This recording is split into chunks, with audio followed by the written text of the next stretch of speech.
Starting में मैंने बताया कि मैं एनेस्थीसिया एक ब्रांच है, तो उनको समझ नहीं आया एनेस्थीसिया है क्या। फिर उनने किसी पूछा होगा, बोले सुन्न करते हैं। बोले सुन्न करना क्या होता है?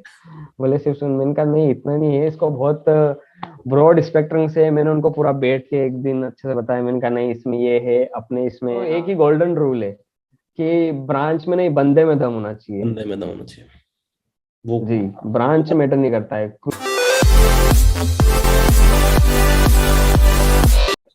Hello guys, my name is doctor Deepak Anna, currently doing internship at MJ medical college Indore. और आज हमारे साथ वीडियो में है आज डॉक्टर गौरव सर, जो हमारे यहाँ पर एमवाय हॉस्पिटल में एनेस्थेशिया के सेकेंड ईयर रेसिडेंट डॉक्टर हैं।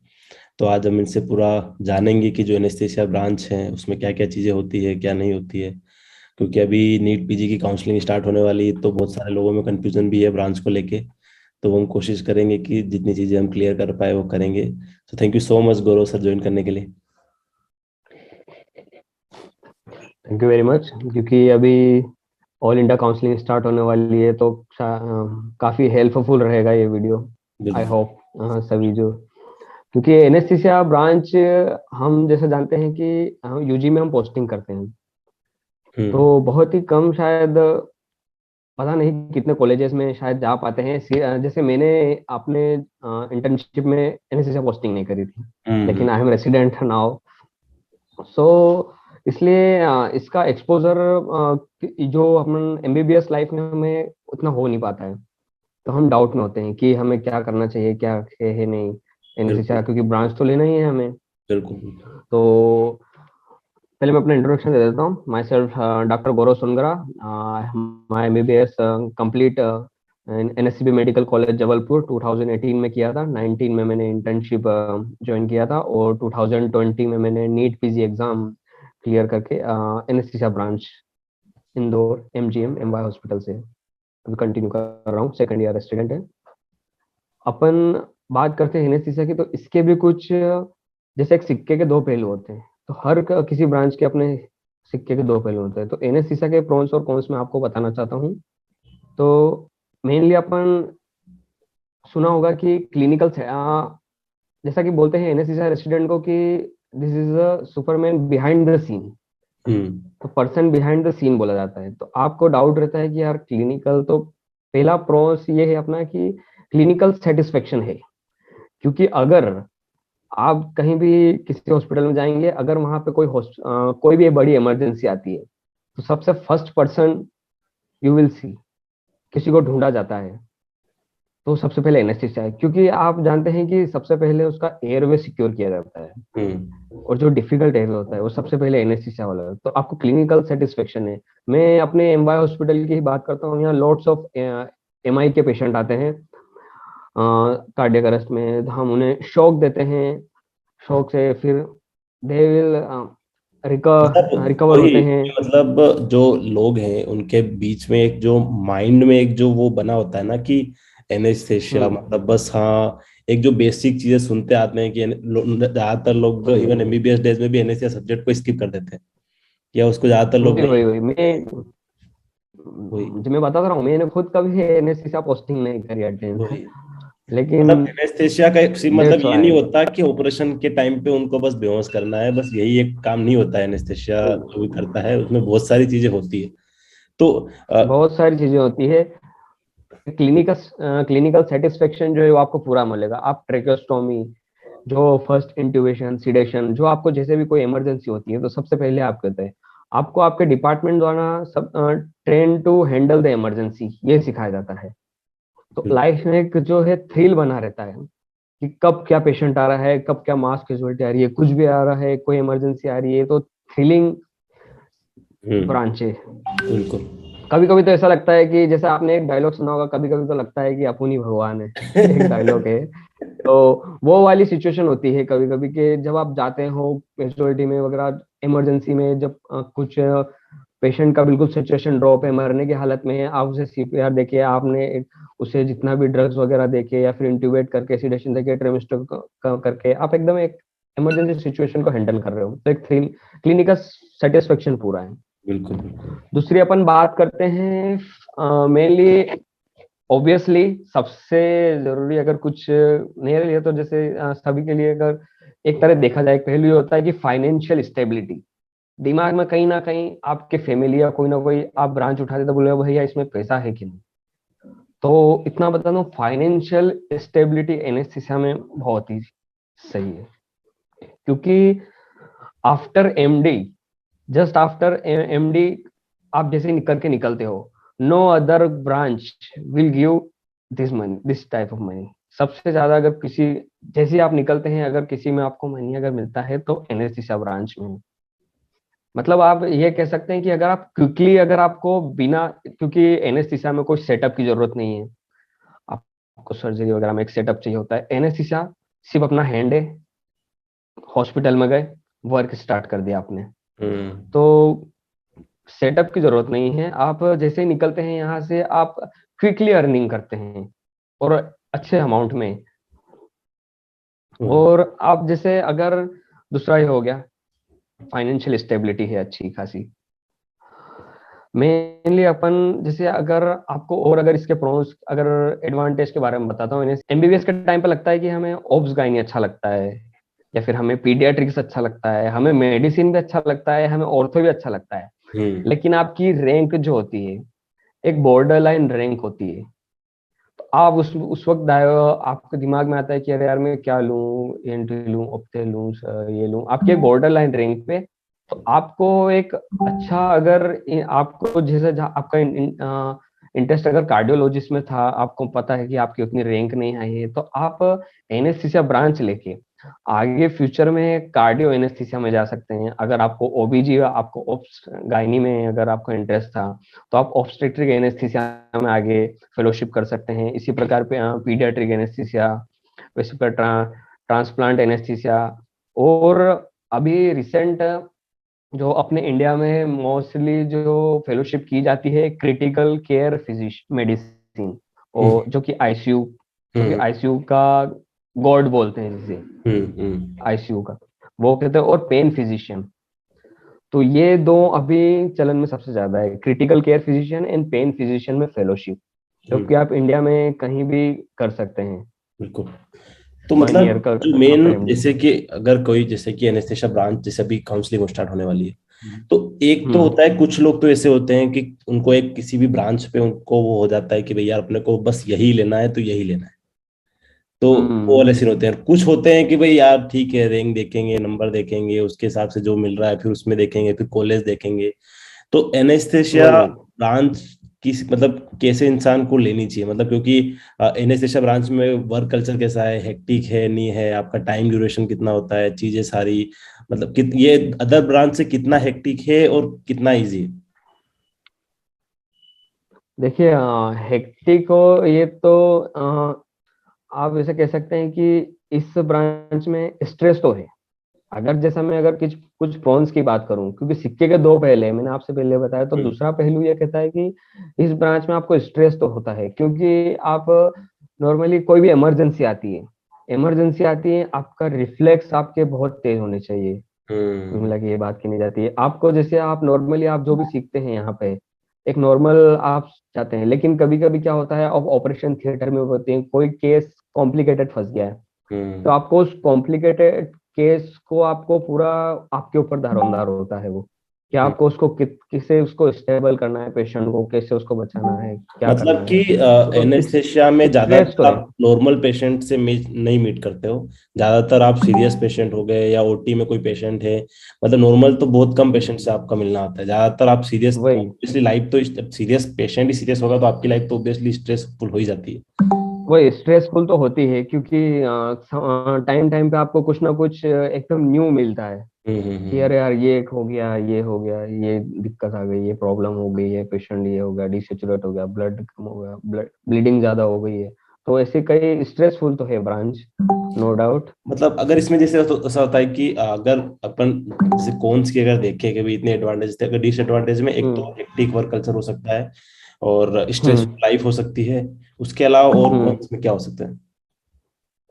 इसके अलावा इस आपका जो एक वर्क लाइफ बैलेंस होता है, हम्म। वो भी अफेक्टेड कहीं ना कहीं होता ही है, क्योंकि आप जैसे इसमें क्या होता है, फ्रीलांसिंग वगैरह भी आप करते हैं कभी, प्राइवेट प्रैक्टिस या जो भी है, तो उसमें आपको जब भी कोई इमरजेंसी आती है, आप लाइफ के किस फेज में कहाँ पे क्या काम कर रहे हैं, आपको जब भी कॉल आता है वो तो आपको अटेंड करना पड़ता है। ऑब्वियसली अगर आपका अगर अच्छा बॉन्डिंग है वहाँ, तो आप जाएंगे पेशेंट वगैरह को ऑपरेशन उसको करवाएंगे, इंड्यूस वगैरह जो भी। हम्म, लेकिन वो आप पे डिपेंड करता है, आपके इंडिविजुअल पे। अगर आपको अपना एफर्ट बहुत ज्यादा देना है, आपको लगता है कि नहीं मुझे ज्यादा काम करना है, मुझे ये यहाँ भी करना है, वहां भी करना है, वहां भी करना है, तो ये आप पे डिपेंड करता है कि आपको वर्क लाइफ बैलेंस कैसा रखना है। अगर आपको वर्क लाइफ बैलेंस बहुत अच्छा भी रखना है, आप अगर साथ में अगर कुछ आप लाइफ में अगर बहुत सारे काम भी कर रहे हैं अदर, तो आप नॉर्मली एक दो हॉस्पिटल ज्वाइन करके आप कर सकते हैं, या फिर कहीं जॉब, गवर्नमेंट जॉब करके आप जो पर्टिकुलर आपका टाइम देके, अगर आपको लगता है कि नहीं मेरे को तो बहुत ज्यादा काम करना है, मुझे तो बहुत ज्यादा लाइफ में और ज्यादा प्रोग्रेस करनी है, तो आपका टाइम मांगेगा, फिर वो आपका हम्म। टाइम मांगता है। तो इसमें मतलब जैसे होता है कि बहुत सारे ऐसे होते हैं कि जैसे कि मैंने पर्सनली भी ऐसे लोगों को जानता हूँ जिन्होंने पहले सर्जरी ले लिया, फिर सर्जरी कंटिन्यू करके 1 महीने में वर्क कल्चर इतना ज्यादा हेक्टिक था कि छोड़ दिया, और तो था चालू किया छोड़ दिया। तो इस हम्म ब्रांच में भी ऐसा होता है ना कि बहुत सारे, हाँ, या तो मतलब ओब्वियसली जो ब्रांच है उसमें आपको मतलब सर्जरी से रिलेटेड तो रहना ही है चीजें। तो जिनको अगर ज्यादा सर्जिकल बिल्कुल। चीजें नहीं पसंद है तो उनके लिए ये ब्रांच प्रॉब्लमेटिक हो सकती है। हाँ, अगर आपको लगता है कि अरे यार मुझे सर्जरी लायक मेरा वर्क नहीं है, मैं पेशेंट को स्केलपल वगैरह काट पीट नहीं सकता हूँ, ये सब नहीं मेरा नहीं है, तो मुझे सिर्फ मेडिसिनल ब्रांच में जाना है, आपकी रैंक उतनी नहीं है, तो फिर आप एनेस्थीसिया इज गुड ओके। उन लोगों के लिए, तो ताकि मतलब इसमें ड्रग वगैरह का भी आपको हम्म, फार्मास्यूटिकल सारा एक्सपोजर होता है, आपको पता है कि हाँ क्या ड्रग देनी है, किससे क्या है। तो यहाँ पे हम्म जैसे आपने जैसे एम्बाय हॉस्पिटल लिया आपने एनेस्थेशिया के लिए, आई थिंक हम्म एमपी का सबसे टॉप ही हॉस्पिटल है। तो टॉप हॉस्पिटल है। यहाँ का अब तक का आपका एक्सपीरियंस कैसा रहा? मतलब 2 साल होने आ गए हैं जिसमें से मतलब ऑब्वियसली कोविड ने भी बहुत सारी चीजें डिस्टरबेंस की है सब कुछ, तो अब तक का आपका एक्सपीरियंस कैसा रहा?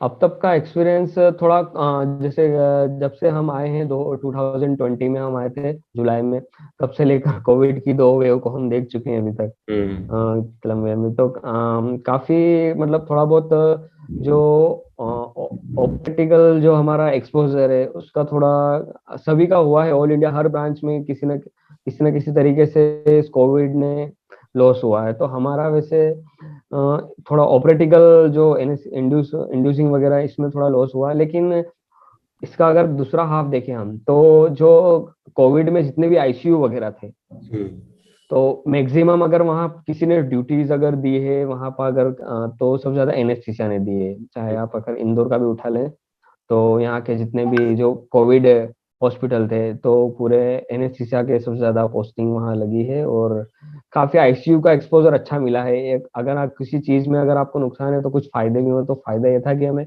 आईसीयू का काफी अच्छा एक्सपोजर मिला है इस हम्म कोविड वेव में, जो कि हमने पेशेंट ट्रीट भी किए हैं, उनके सक्सेसफुल उनको तो इसमें केयर भी अपने किए हैं। जैसे हॉस्पिटल में अपनी जैसे कि इनकी बात करें तो जैसे मेडिसिन का अगर किसी ने ले रखा है तो उनकी जैसे पोस्टिंग होती है कि उनकी वार्ड में पोस्टिंग होती है, फिर उनकी जो पोस्टिंग होती हम्म है वो आईसीयू में होती है, या उनकी पोस्टिंग जैसे ओपीडी चल रही है तो ओपीडी में होती है, तो इसमें किस टाइप की पोस्टिंग्स होती हैं? इसमें आपको जैसे अगर आपको पेशेंट इंटरेक्शन इतना पसंद नहीं है, आपको मतलब दुनिया के बहुत सारे झमेले, ये नहीं चाहिए कि वार्ड में भी ड्यूटी है, वो एक हम्म। मतलब बैलेंस बना रहता है, इतना तो मैं कहूंगा कि वर्क लाइफ बैलेंस बना रहता है वैसे तो अच्छा खासा। तो इसमें अपने को तो पोस्टिंग कहाँ कहाँ होती इसमें मेनली अपनी पोस्टिंग होती है, आप मेनली तो आपकी ओटी में होती है, जो है? भी आपका रूटीन होता है, रूटीन जितने भी आपके cases, surgery, ortho, obs, gynae, सब जितने भी तरह की होती पीडियाट्रिक है। सर्जरी, न्यूरो सर्जरी, सारे की ओटी एक रूटीन जो टाइम होता है, उसमें आप रूटीन केस वगैरह में इंड्यूस करवाते हैं, उनको पूरा मेंटेन करते हैं, रिकवर करते हैं, उनको पूरा डिस्चार्ज जो होता है रिकवर करके भेजते हैं। हम्म पूरा इंट्रा इंट्रा ऑपरेटिव जितना भी होता है वो सब आपके ऊपर होता है, आपके हम्म कंधों पे होता है। एक तो ये हो गया ओटी का।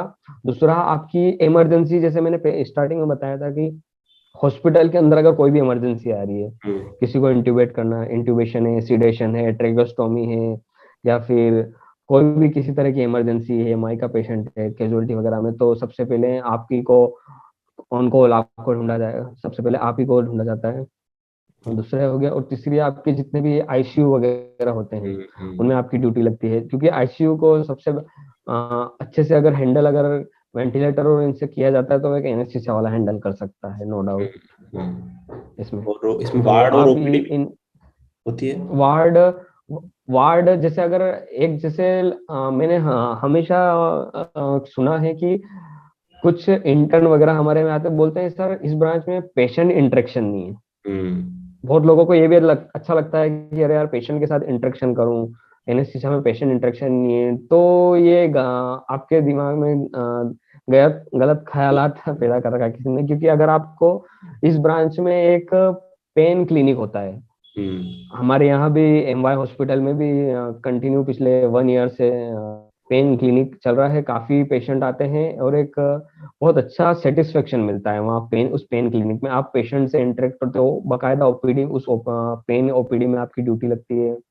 वहाँ पेशेंट आते हैं जहाँ कोई, सारे पेशेंट जहाँ मतलब कितने भी दर्द के होते हैं, जो कि कितने ही सालों से क्रोनिक पेन के, कैंसर के पेन, ऑर्थोपेडिक पेन, जितने भी सर्जिकल पेन जो कि कई टाइम से बहुत रोते हैं, वो आते हैं, कहीं से उनको कोई हल नहीं मिलता है, फिर वो लास्ट में आपके पास रेफर करते हैं। जब आपके पास आते हैं तो आप उन्हें इंटरवेंशन के थ्रू आप उनका पेन मैनेजमेंट करते हो, ओके। तो जिससे कि वो अगले जस्ट कुछ ही टाइम में उनका पेन हील हो जाता है, तो उनके चेहरे पे जो स्माइल होती है वो एक बहुत अच्छा सेटिस्फेक्शन है।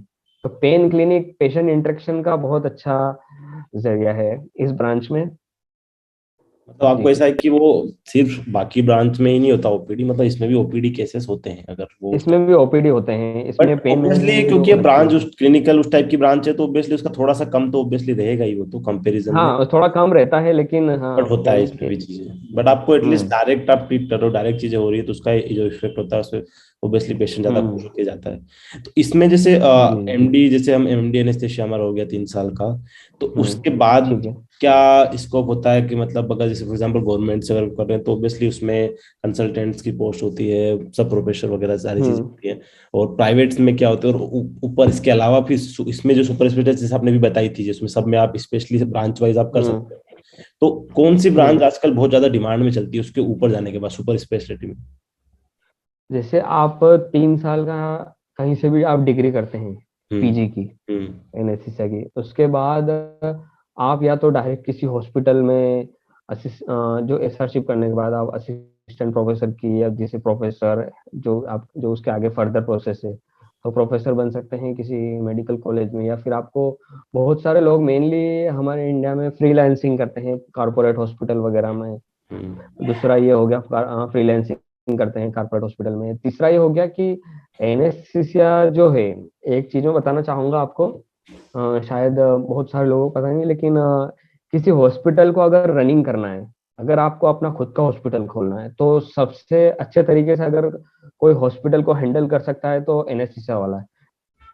तो तीसरा, आजकल मैंने अपने कई सारे कलीग भी देखे थे जो कि सीनियर्स जो कि पास आउट यहाँ से हो गए हैं, और उन्होंने अपना जाके हर जगह बहुत जगह सेटअप अपना खोला है वहाँ पे, दो ऑर्थो सर्जन जो गायनी वगैरह को बुलवा के काफी अच्छे तरीके से, क्योंकि मेनली आपको हॉस्पिटल में आपकी दो चीजें होती है, एक तो आपका आईसीयू होता है और आपका ऑपरेशन थिएटर होता है। तो उन दोनों के ऊपर, उन दोनों के आप हेड होते हो। तो एक एनेस्थीसिया वाला अगर हॉस्पिटल खोलना, उसके लिए सबसे मतलब ये कह सकता हूँ कि बाकी अदर से काफी उसके लिए सहूलियत होती है इस चीज में। हम्म। और वैसे देखा जाए तो जो कंपटीशन है वो मुझे लगता है कि बाकी ब्रांच के कंपैरिजन में इसमें बाहर कंपटीशन थोड़ा कम है।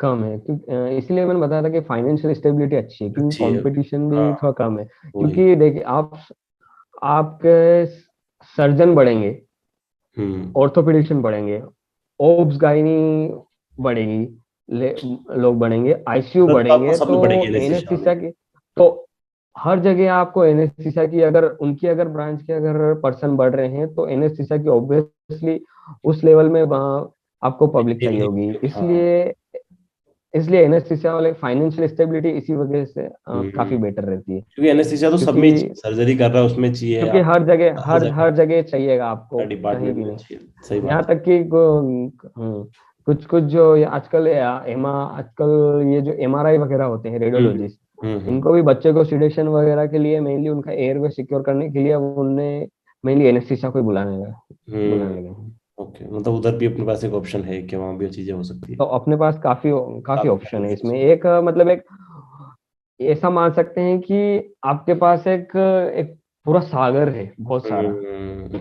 आप जैसे हॉस्पिटल में घुसते हैं, जैसे मैं अपने हॉस्पिटल में घुसता हूँ, तो मुझे सिर्फ मेरा डिपार्टमेंट ही नहीं है, हम्म। मुझे ऑब्स गायनी भी जाना है, मुझे ऑर्थो भी जाना है, मतलब पूरा एक भरा सागर है मेरे पास, उसमें मुझे कहाँ डुबकी लगानी मतलब है मेरे पास। एनेस्थेशिया वालों के सबसे ज्यादा फ्रेंड्स होते होंगे काफी, हॉस्पिटल, जी बिल्कुल, क्योंकि नो उनके डाउट। तो हर डिपार्टमेंट में बनती है, क्योंकि हर डिपार्टमेंट में कोई ना कोई मिल ही एक्सपोजर जाता है, जाना रहता आपको ही मिलना है। ही है वही रेगुलर वही बेस पे।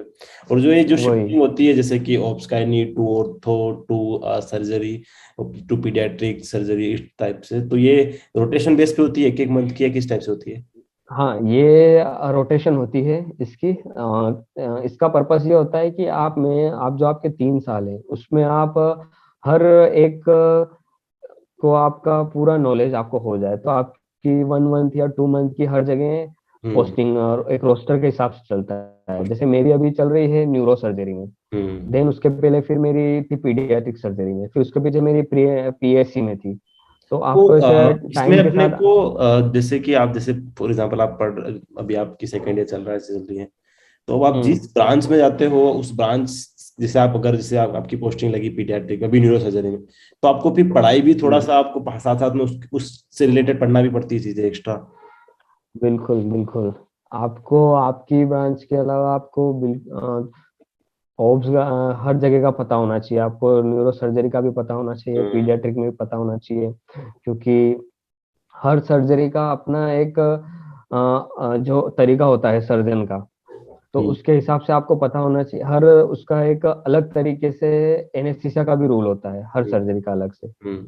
जैसे अगर आप एग्जाम्पल के लिए माने तो जैसे पीडियाट्रिक में अब मैं बताऊंगा कि जैसे टॉप वगैरह आते हैं, ट्रेकोएस्ट्रोजल जो फिस्टुला हम्म। वाले। हम्म। अब उस पेशेंट का आपको जनरल पीडियाट्रिक्स के बारे में नहीं, आपको इस पेशेंट का पता होना चाहिए कि नहीं, इस पेशेंट को अगर हम एयरवे देंगे तो फिस्टुला बना हुआ है तो एब्डोमिनल डिस्टेंड होगा, तो उससे और ज्यादा प्रॉब्लम होगी, लंग्स ऊपर जाएंगे। तो पूरा आपको मतलब हर आपको सर्जरी के आप बारे में, या सिर्फ फिर आप एनेस्थेशिया जिस के बारे में नहीं, आपको दूसरी ब्रांच के बारे में पता होना चाहिए, वो आपको सब पढ़ाई करना है, करनी है, आपको ओब्स पढ़ाई के गायनी हिसाब की, से। ऑब्स्टेट्रिक हम्म। गायनी, सब हर चीज के बारे में पता होना चाहिए आपको, पीडियाट्रिक के बारे में, न्यूरो के बारे में, ईएनटी के बारे में, ऑप्थेल के बारे में।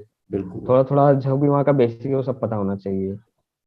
तो इसमें एक ये था कि अब जैसे कि अपन क्या आता है कि जिस हम्म इलाकों से आते हैं अपन, फॉर एग्जांपल अपन गांव के इलाकों से बिलोंग करते हैं ज्यादातर लोग, तो ज्यादातर के रिलेटिव को उनको ये नहीं पता होता है कि मतलब इतनी स्पेशलिटी के बारे में चीजें नहीं पता होती। तो हम्म। जब आपने एनेस्थेशिया ली तो फिर आपने घर वालों को कैसे एक्सप्लेन किया कि हाँ एनेस्थेशिया ब्रांच क्या है, और क्योंकि उनके हिसाब से तो वो एक बेहोश करने वाला डॉक्टर है। बिल्कुल बिल्कुल। मैं खुद अपने एक छोटे से मंदसौर का एक छोटा सा कस्बा है सीतामऊ से, वहाँ से बिलोंग करता हूँ, मेरे फादर वगैरह।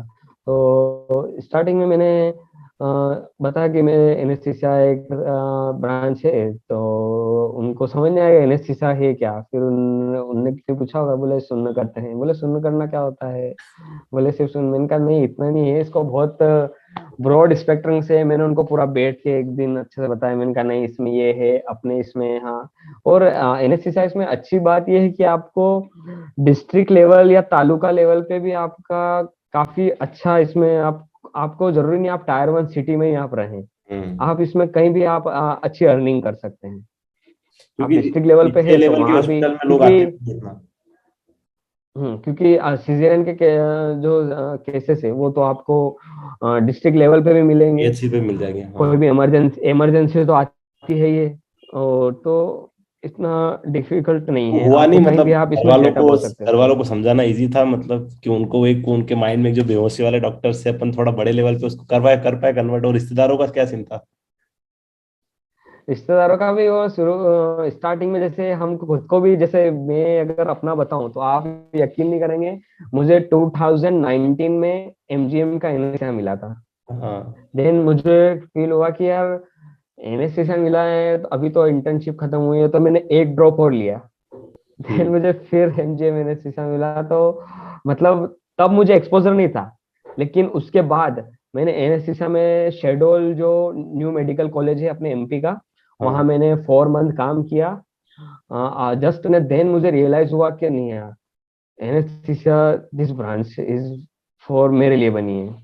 मुझे इतना यकीन हुआ, और देन मैंने ज्वाइन किया अगेन, वरना मैं शायद अभी थर्ड ईयर में होता। सही बात। मुझे पहले ही मिल चुका था, क्योंकि तब आपको एक्सपोजर नहीं होता है ना। तो हम्म। पब्लिक को बिल्कुल इन चीजों के बारे में जानना चाहिए। अगर आपको ब्रांच मिल रही है, आपको लगता है कि नहीं मुझे ड्रॉप नहीं देना है, एक बार आपको अच्छे से उसके बारे में कंसल्ट कर लेना चाहिए अपने जो भी हम्म। सीनियर है, सुपर सीनियर, जो भी अपने बिल्कुल, कंसल्टेंट हमारा खुद का जैसे डिपार्टमेंट। अभी वीडियो बनाने का वही एक मकसद है कि भाई जो कर रहे हैं उनको एटलीस्ट हम्म। पहले से एक जेन्युइन कन्वर्सेशन हो, जो उनको पता चले। नॉर्मली तो वीडियोस होते हैं टीचर्स के और उनके, पर वो ऐसे होते हैं कि वो टॉपर्स के पॉइंट ऑफ व्यू से होते हैं। अपन भाई एक एवरेज हाँ, वही के वही हिसाब से कि भाई हाँ क्या क्या वही चीज़ हो सकती है क्या नहीं हो सकती है।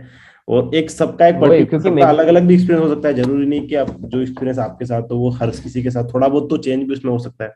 वेरिएशन तो होती है वही चीज। वही मतलब उससे कोई वो डेफिनेटली। नहीं है कि भाई ये ब्रांच खराब है या वो ब्रांच खराब है, ब्रांच तो ऐसे सारी से होती है। नहीं नहीं, ब्रांच, तो देखो मैं एक, मेरा तो एक ही गोल्डन रूल है कि ब्रांच में नहीं, बंदे में दम होना चाहिए। बंदे में दम होना चाहिए वो। जी, ब्रांच मैटर नहीं करता है, क्योंकि अगर अगर आप किसी डिस्ट्रिक्ट में जाएंगे, तो सर्जन आपके पास 10 है, तो मैं बताऊंगा कि आप बोलते हैं कि 10 में से सिर्फ सर्जन जो है 2 फेमस होंगे वहाँ के। आप कहीं डिस्ट्रिक्ट में जाएंगे तो 2 सर्जन फेमस होते हैं।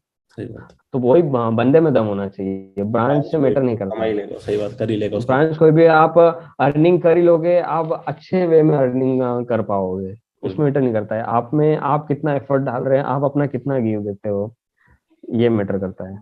बिल्कुल।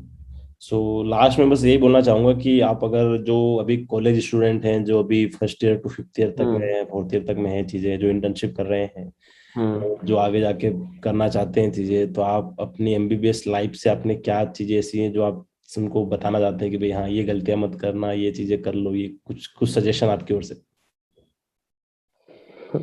नहीं देखो, मैं तो यही कहूंगा, मैं जैसे अपने जबलपुर में हॉस्टलर था, और आप तो जानते ही हैं हॉस्टलर।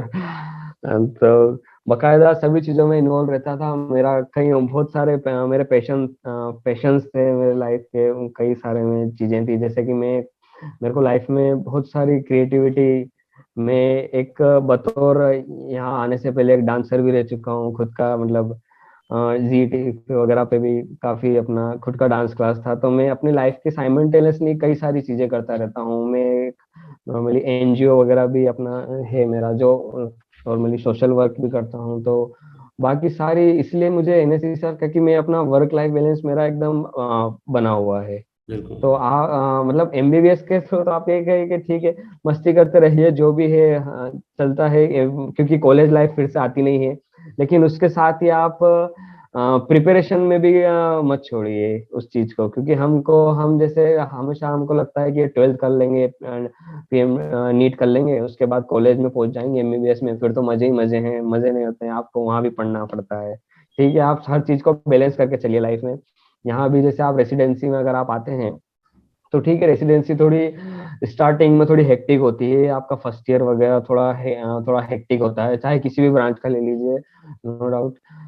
आपको आपका माइंड एकदम कूल एंड काम होके आपको काम करना है। आप किसी भी ब्रांच लेते हैं, आप सर्जरी लेते हैं, एनेस्थीसिया लेते हैं, आपको रिफ्लेक्स आपके एकदम कूल माइंड होने चाहिए, क्योंकि आप हर चीज में, अगर आप जो ये चीजें आप तभी रियलाइज कर पाओगे जब आप ज्वाइन करोगे वैसे तो। वो बहुत तब प्रेशर आपको ये होता है, चीज बहुत आएगी, लेकिन ज्यादा अपना उस प्रेशर होता प्रेशर है, को लेकिन हैंडल हमेशा करना। लाइफ में एक चीज वही तो, आपको बस आप कूल माइंडेड होके आपको काम करना है, क्योंकि हड़बड़ी में आपकी चीजें हमेशा खराबी होती वही होती है। है।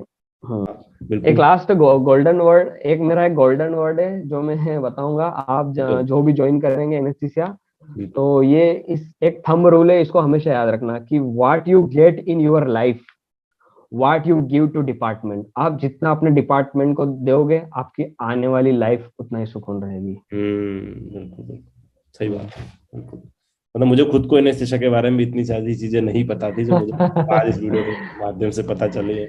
तो होप जो बाकी स्टूडेंट है उनको भी ये वीडियो हेल्प करेगा, जो डिसाइड करने की कोशिश कर रहे हैं, और कुछ सिर्फ लोगों के बोलने की वजह से, और एक लोग जो कि भाई हाँ ये ब्रांच सही नहीं है, ये ब्रांच सही नहीं है, तो एटलीस्ट वो एक जो सार्कास्टिक वे में जो लोग करते हैं चीजें, एटलीस्ट उनसे लोग बचेंगे। और जी बाकी बिल्कुल लोगों के अगर कोई डाउट या कमेंट होते हैं तो इस वीडियो के नीचे कमेंट में कर सकते हैं। तो डॉक्टर गौरव को बिल्कुल जब भी टाइम मिलेगा वो कोशिश करेंगे रिप्लाई करने की। इनके आप इंस्टाग्राम पे भी आप बिल्कुल बिल्कुल। डाउट पूछ सकते हैं।